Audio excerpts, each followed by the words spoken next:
What's going on, everybody? Aaron Nagler here with your Packers Daily Chat, coming to you live on the Cheesehead TV social channels. For those of you who don't tune in live, this is the magic that you miss, where I go live before I put the slate up, and you see my face looking down at the computer going, oh, what buttons do I push? And you know why? Because TikTok's here. What's up, TikTok? And I've got just so many things that I'm trying to do, and I'm a one-man band, so yeah, hope you're all doing well. Better than me, anyway. It's Thursday, baby. It's pretty much the weekend, not quite, but almost. Hope you're all doing well. The Packers obviously still waiting on Aaron Charles Rodgers to make a decision about whether he wants to play or not next year going forward. With Green Bay, other places, who knows? There's plenty of time to talk about all that. But today, I wanted to touch on the tight end position because, it would certainly seem like change would be coming to that group or that room. But I'm here to tell you, if Aaron Rodgers is back next year, I don't expect a whole lot to change at that position. Maybe they draft a tight end early in the draft at 15. I'd be shocked, but I've been shocked before. Maybe on day 2, but it's rare, and I mean very rare, that a tight end comes in and contributes right away in some meaningful way as far as producing in the stat sheet, right? Or becoming a viable weapon in the offense. Oftentimes, because of how much tight ends are asked to do, they are asked to do a whole heck of a lot as far as not only playing in line in the traditional sense, but in this offense, sure, they can split out. They can play in the slot. And of course, they can play in the backfield and become a de facto fullback. And they have to know everything, protections, both in line and in the backfield. They have to know adjustments, route adjustments to whatever coverage is presented, everything Aaron Rodgers does at the line of scrimmage. So any rookie coming in, man, it's a tall order to think that he might come in and be a meaningful contributor right away. Now, could it happen? Sure, but I just wouldn't expect it. Which means if Rodgers is back, and again, for all the trade talk that we've heard over the last week plus or so, I still think Aaron's back, man. I still think he's coming back. So if he is back, you got to think Big Dog is back. And probably they re-signed Tunyon on somewhat of a team-friendly deal. Coming off that injury, certainly wasn't as productive as you would have hoped for much of this past season. But I will say, Robert really came alive kind of the last month of the season, post-bye week. You could see that old burst was back. He certainly was a little bit more productive, was a little bit more involved. Rodgers found him, pretty often down that last, 3 or 4 games. And, you look at the catch he had on third down against Detroit. That's a perfect representation of how much Rodgers trusts him. That's a key third down conversion, one-on-one matchup. And, he throws it up and gives Tunyon a chance, and Tunyon rewards him with a catch. That's something I don't think, they were doing a whole lot of early in the season. You get down to that, last month or so, and you saw a lot more opportunities for Robert. And I think a year removed from that very significant ACL injury, I think you can see more of that next season. Now, again, we'll see if they allow him to hit free agency, if maybe some other team sees the same thing and values him enough to give him a contract. But I do think there's a decent chance he's back. If Rodgers is back, I think there's a decent chance Big Dog is back. And then DeGuara, you saw his importance in the run game throughout a lot of this season. Now, they didn't always utilize him in that respect. They didn't always utilize him, period. But I think he's, someone that they value, and they have a role for him, and I think he's pretty damn good at it. Now, I know because he was taken in the 3rd round, some Packers fans are always going to be down on him, but that's, I'm telling you right now, ridiculous. The fact that where you're drafted, I don't care. Once you're on the field, just do what you're asked. Know your role and execute it, and that's what he does. He does what is asked, and he's pretty damn good at it. So, I just don't see a whole lot changing. Yes, they could absolutely draft someone. Could they draft a tight end at 15? I'd still be surprised, but never say never. It's possible. But at the end of the day, I don't see if Aaron is back, and I expect he will be, I don't see a whole lot changing. Now, if Aaron doesn't come back, or if Aaron is back and they trade him, maybe that gets changed around. Maybe I'd be very surprised if they brought Big Dog back in that scenario. Maybe they do let Robert walk and kind of just quote unquote start over at the position. But I still think, again, Robert probably presents a pretty damn good value if you can get him back on a somewhat team-friendly deal, maybe a one-year deal. Um, and again, I don't think a whole lot changes. Yes, they'll probably add someone in the draft, but I'd be very surprised if they used free agency dollars to go out and bolster the position given their cap situation.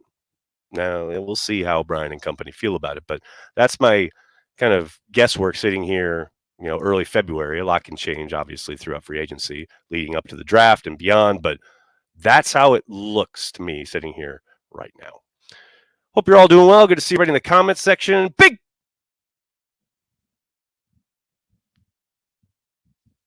B is here. What's up, Big B? Hope you're doing well, man.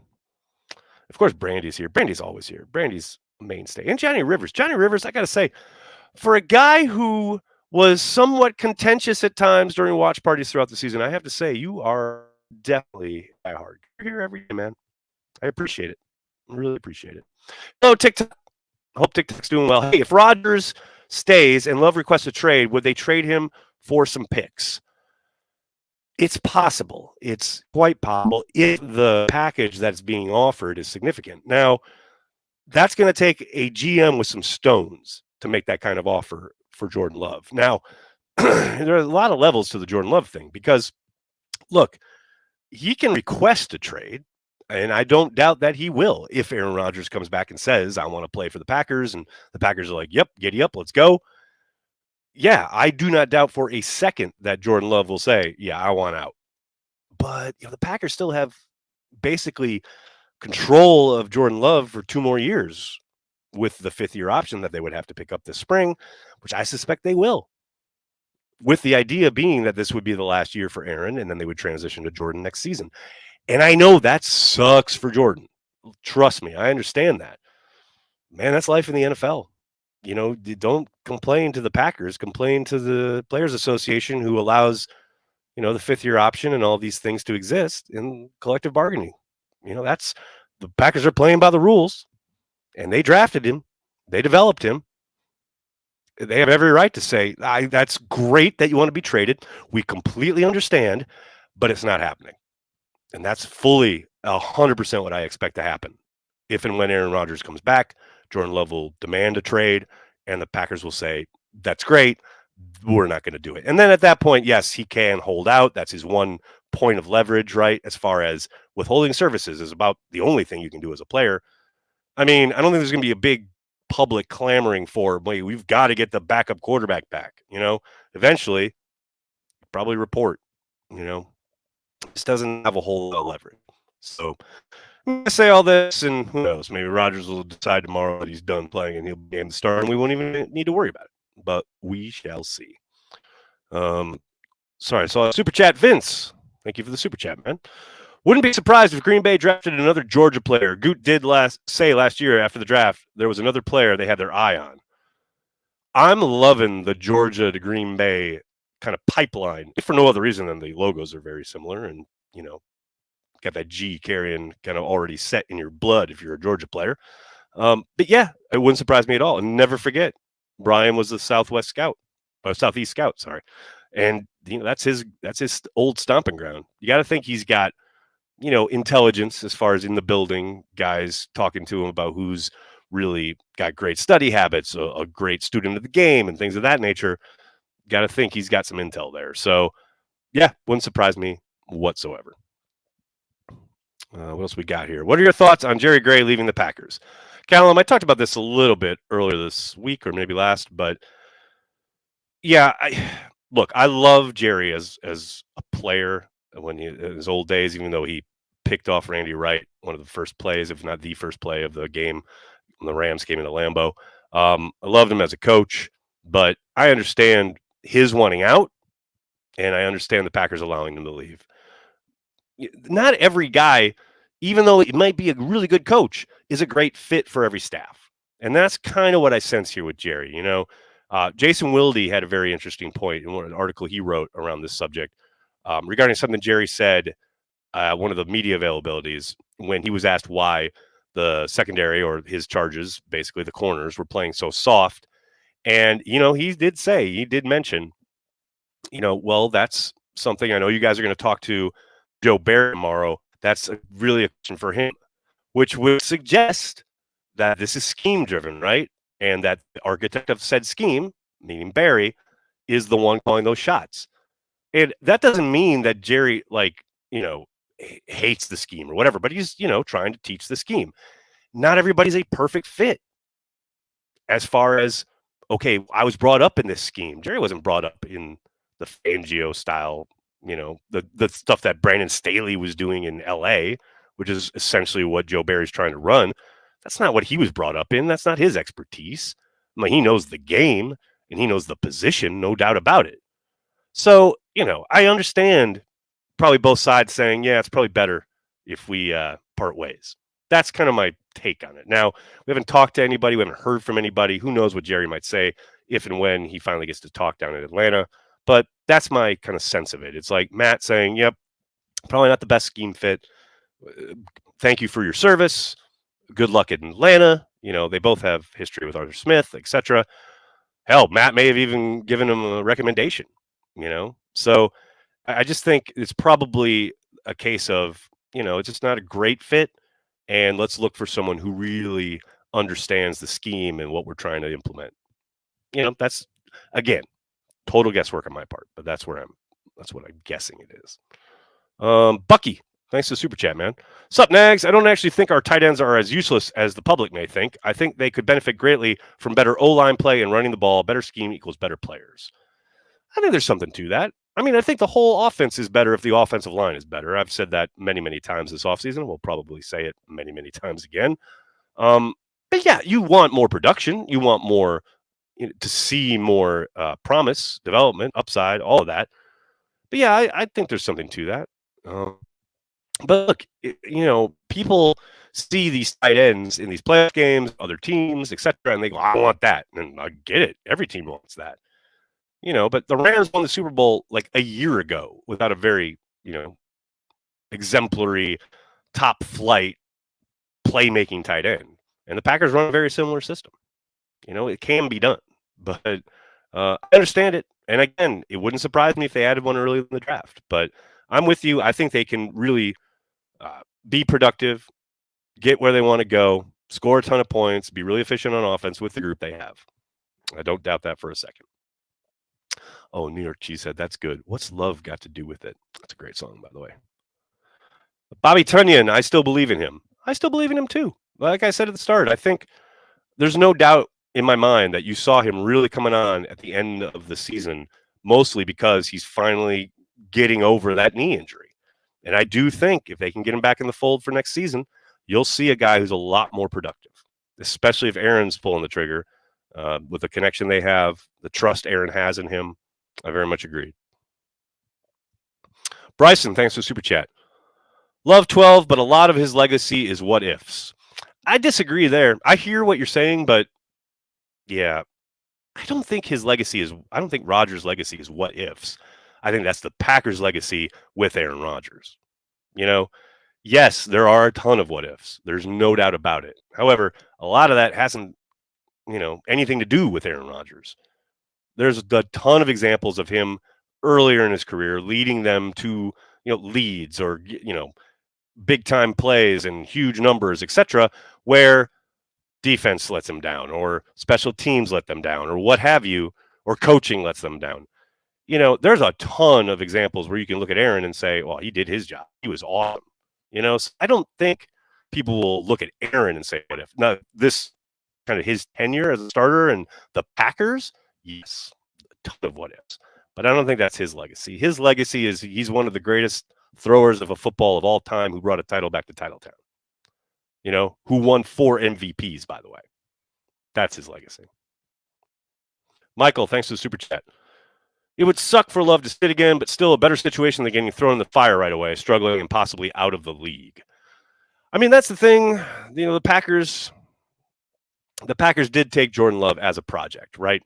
He was very young when they took him. They knew he needed work, he needed development, and that's what they've done. They've invested in him. It's what Ted always used to talk about. Brian has talked about it. You take a guy, especially early, especially at that position, it's a long-term investment. At some point, you would think he would get on the field to start paying off that investment. Is that this year? Next year? We'll see.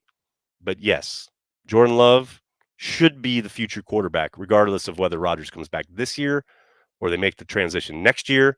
It'd be very frustrating for Jordan, without question. But that's got to be the plan. Got to be. Johnny, what's up, man? I wouldn't trade the banter for anything. I'm here because you have conviction and aren't afraid to express your real thoughts. You guys are good people. Man, that's really, really good of you to say, man. I really appreciate it. Joe, thanks for the super chat. Aubrey Pleasant signed to replace Jerry Gray.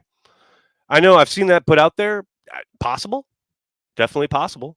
I mean, it's impossible to say what the relationships are behind the scenes as far as who Matt is talking to or might know, or what staffs he has his eye on with guys he's worked with before, or guys that are recommended to him by guys he's worked with before. There's so many kind of,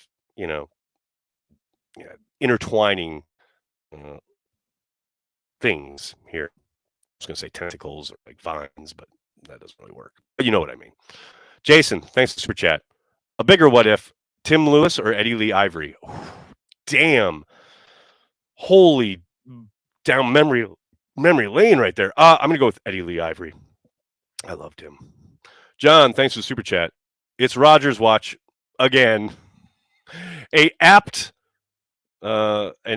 pull on Groundhog Day. No doubt about it. Can we trust Barry? We have so much young talent on defense. What needs to happen to be dominant? They need to control the line of scrimmage. Number one. Which is why I said it on Twitter this morning. I'll say it here. They need more talent along the defensive line. If they are insistent on playing the scheme they're playing with so much sub, and I know sub is now base, I get it, but if they're playing two defensive linemen for the majority of the game against whatever offense they're facing, they have got to be able to control things up front with those two guys. And right now, they can't do that. So whatever it is, whatever rotation they end up with, more than anything, to be dominant, they've got to control the line of scrimmage. And right now, they can't. They absolutely cannot. So, I mean, everyone wants to talk about safety, which I get. Yes, it's in a precarious situation. Amos probably moving on. Savage definitely did not play well for much of last year. I understand it. But, man, all of that is secondary to controlling things up front. You win and you lose at the line of scrimmage. 100%. What else we got, folks? What else we got? Dustin, thanks for the super chat. When's your next Green Bay trip? Oh, that's a good question. When is my next Green Bay trip? Probably not till training camp, I would think. Unless I might go back to see my dad at some point this summer, prior to camp. But yeah, no, training probably July, which is gonna be a ton of fun. I can't wait. I love training camp. Pre-camp and training camp. It's always good stuff. It's a Rodgers saw shadow. 6 more weeks of him. That's good. That's really good. I like it. What else we got? So who will be QB1? I still think it's going to be Aaron Rodgers. I know there's tons out there about a trade and possible targets and teams and what have you. And look, he very well could be traded. But I still think he's coming back, playing for the Packers one more year. That's my guess sitting here in early February. And that's the other thing. It's early February, man. We've got a long way to go. Great. Tay wants 12 in Vegas. I saw that tweet. I think he was having fun with it and just trying to stir shit up on Twitter, but it'd be fun. I would love to see it, actually. And I know everyone's like, oh, don't, the old Packers connection. Man, if like someone, I think it was Joe Dolan on Twitter said, what if, the Raiders gave up 7th overall for our 15th. So they swapped picks in the first round this year. And then the Raiders gave us their next season's first round pick. Oh, hell yes. I'm taking that every day and twice on Sunday. For a guy who could literally retire next offseason to get a top 10 pick and next year's first, yes, please. Sign me up. 2 picks that you're going to have control of for 5 years, yes, please. And with a 7th overall pick, probably a premium blue chip player, yes, please again. Thank you so much. What else we got, folks? What else we got? Gray replacement 3 times. No need to spam the TikTok. No need to spam it. Probably on staff. I would suspect they bring someone up the ladder, so to speak. Maybe outside. Aubrey Pleasant would be an example. But I suspect they'll probably promote from within. That's just guesswork on my part, but we will see. Maybe Downard, the safeties coach, but we'll see. Dustin, thanks again. I'm officially Corey's neighbor, so I'll see you at camp. There you go, buddy. Shadow Lane in the house. Let's go. Will losing Bisaccia irreversibly change the locker room? Tim, no, it'll definitely change the tenor and the tone of the special teams meeting room. I'll tell you that. And I know I saw today the Colts are having the very rare third round of interviews for their head coaching position. I guess when you've been burned by Josh McDaniels, you got to be as cautious and as thorough as you possibly can. Here's hoping Bisaccia doesn't get that gig, because you can definitely see his influence across special teams. They weren't lights out. They weren't great, but they were better and trending in the right direction in the second half of the season. So, yes, 1,000% want to keep Bisaccia in the fold. No question. All right, everybody, I'm going to have to get going. Can't thank you enough for hanging out and talking Packers each and every day, Monday through Friday, right here on the Cheesehead TV social channels. Please do me a monster favor. Hit like on this video, subscribe to the channel, and then tell your friends and tell your family. Cheesehead TV, we are devoted to Green Bay Packers fans worldwide. Thanks a lot, everybody. Have a great night. Go Pack, go.